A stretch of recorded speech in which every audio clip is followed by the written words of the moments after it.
start nurturing that compassion. You start nurturing something that they call it love.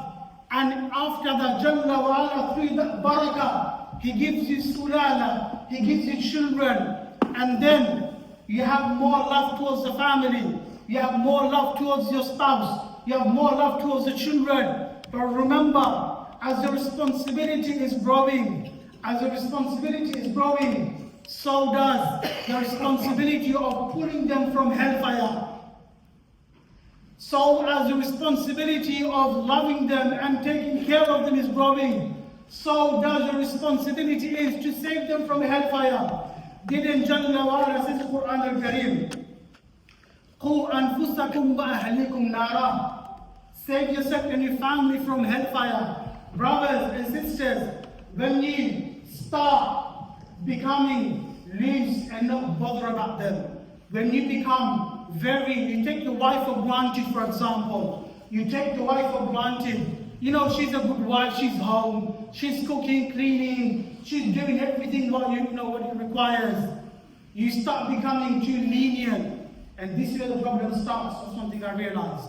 Brothers and sisters, every 10 years to 12 years, you have to bring something back to the table. Behavior will change. Women, they will change. They are mailana, they change more rapidly than the men. Men can stay firm and narrow-minded, but your women folks, they can change. The best of ni'mah you're ever going to find is what? Az-zawjatun salihah, a good wife. And for the wife, a good husband.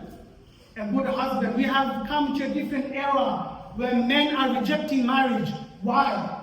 Because we find in any circumstance that shouting for divorce, right? And this is something that you find me talking about a lot in the khutbah. Because that has become a calamity.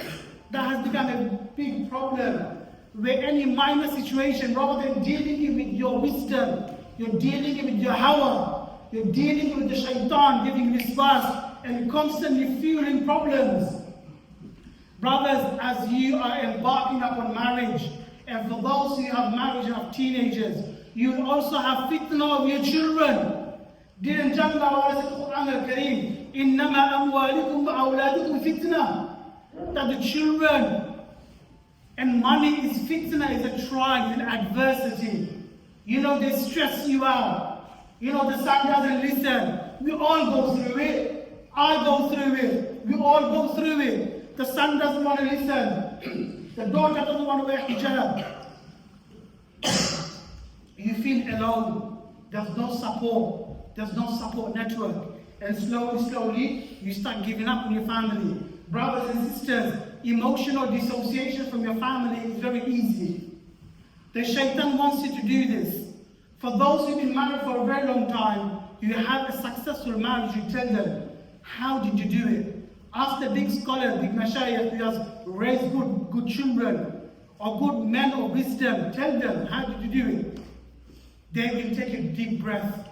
They will say, you know, it wasn't easy. But good thing is, I never given up on my children. I've never given a hope from Allah Azza wa Jal. I've constantly sought help. I've constantly tried to empower my children. I try to work on myself. And this is where it starts.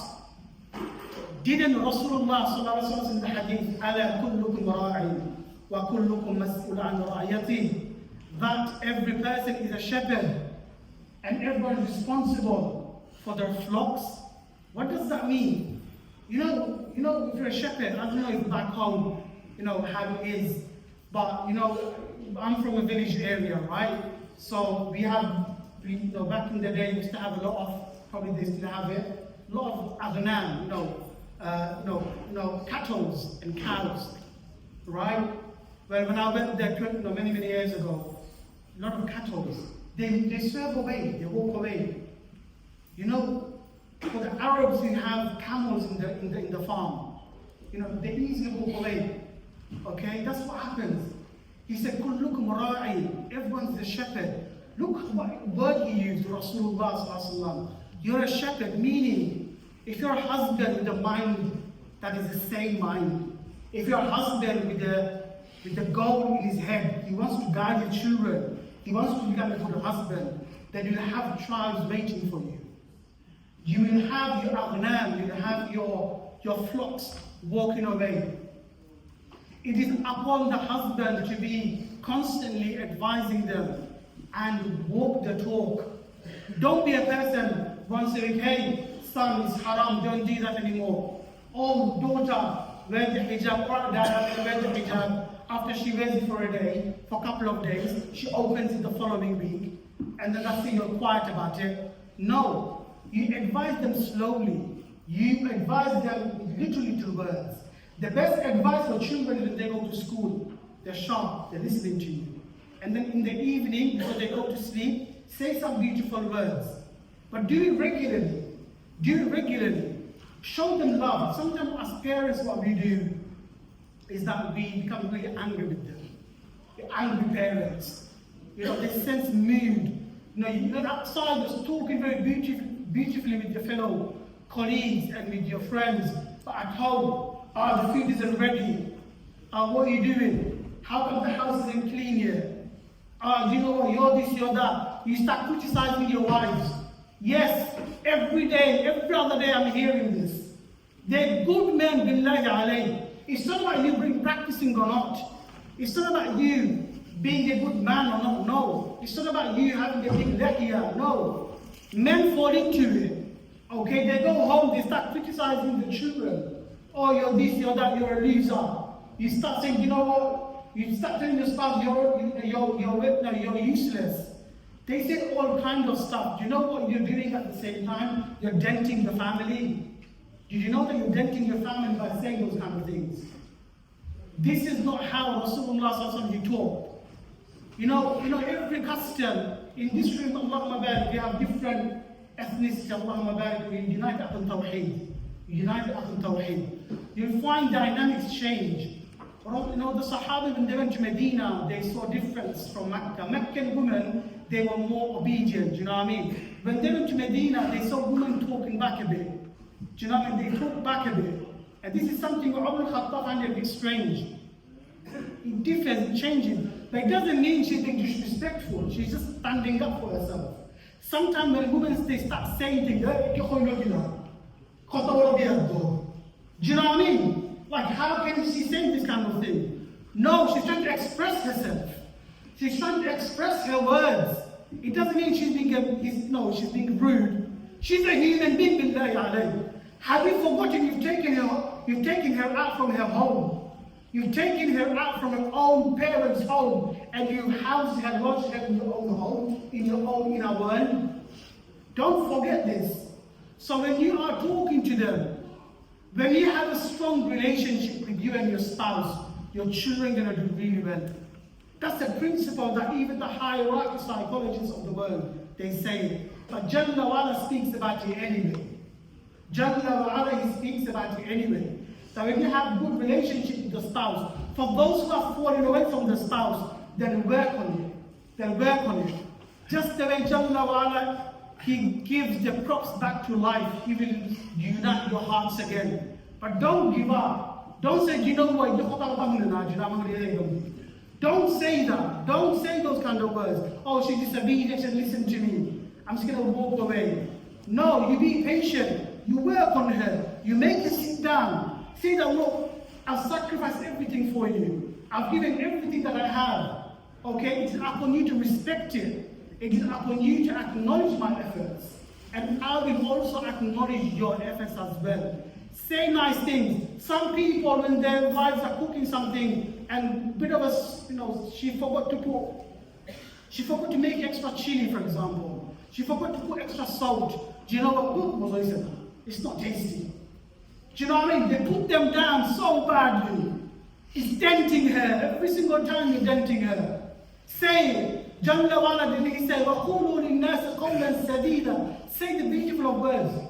Rasulullah, when he was from the Ghazawat, when he was coming back, Hafsa radiallahu anha, she wanted to mount the horse. The horse was a bit big. Rasulullah, do you know what he did? He sat and she put her leg on the thigh of Rasulullah, and then he put a cover, he put a cloth, a big cloth, he covered it, and then she got up on the horse. This is how Rasulullah was. This is how he was with his wives. He covered the cloth because in case when she goes up, her feet may show, right? You know, the fire gonna go up. If her feet may show. He did a cloth, he covered it. He kneeled, he made the blessed feet of Hafsa in the on his feet, on his knee, fakhid, on that area. And this is how Rasulullah was. But now if you do it, he's there, do you know what I mean? He doesn't have any morals. He's a simp. A'udhu billah. A'udhu billah. If you can be better than Rasulullah, then tell me. If you have better sunnah than him, then raise your hands. All of us will not be able to raise our hands. أقول قولي هذا أستغفر الله ولكم وأستغفر المسلمين لكم إنه هو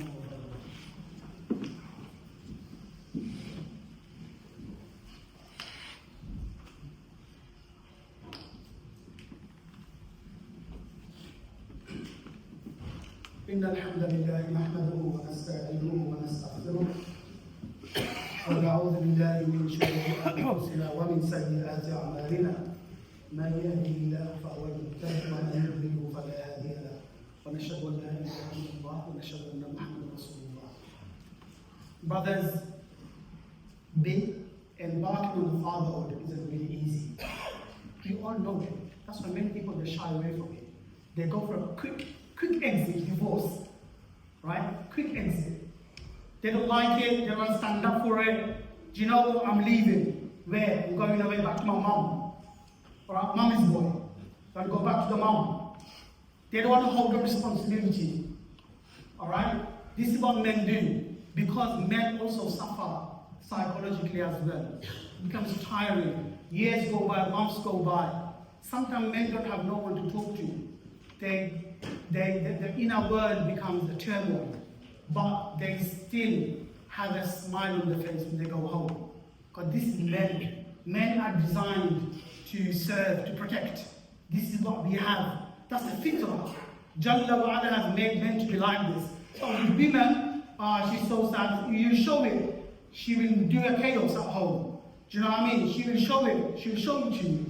Do you know what I mean? She'll go running around, okay? This is what many women would do. Then after 10 years, they will say, you know what, I had enough. Okay, that's the reason why a large percentage of divorce come from whom? Come from women, not from men. Men we protect, we preserve. But it is upon the men to preserve the marriage. It is upon the men. Jalla wa ala has made you qawwam. Has made you the leader. Lead the family. Your home is your empire, right? Your home is your kingdom. With the children, talk to them, sit down with them, show them love, take them out. All right, go to Mecca, go to Medina. Billah alayhi, the flight is really good these days. MashaAllah. You know, back 20 years ago, to go for Umrah, you have to wait for a visa. His visa here. You have to go to the state now, to the agent. The agent delays it. The uncle's typing the thing. Do you know what I mean? Now we go, everything's online, okay? Save money, go for Umrah. Take your wife to Umrah. These beautiful Dubai and UAE and Qatar and this, wallahi, praying in one salah in the haram is equal to 100,000 reward. You go to Dubai, you're going to find this. You go to Maldives or those kind of places where people go, Allah Alam, to Morocco, the cheap flights. Are you going to find it? 100,000 reward. It's like 50 years of salah, billah alayh. Show that to your family. Show them where your heritage is. Okay? And cut down your cultural business, alright? The culture not going to save you from the hellfire. The culture stuff, showing them the cultural stuff, baggage, all the shit that comes along. Cut that down. It's not going to help you.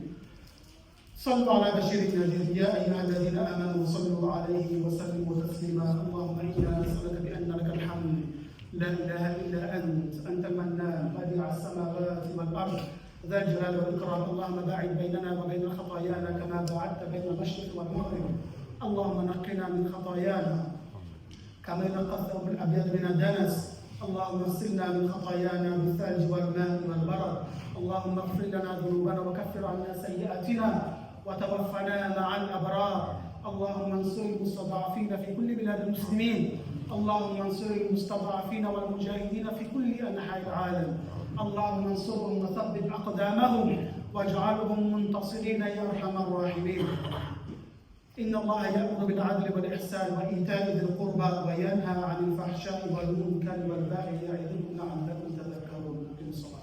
Brothers, before we stand up, inshallah, as you know, alhamdulillah, there are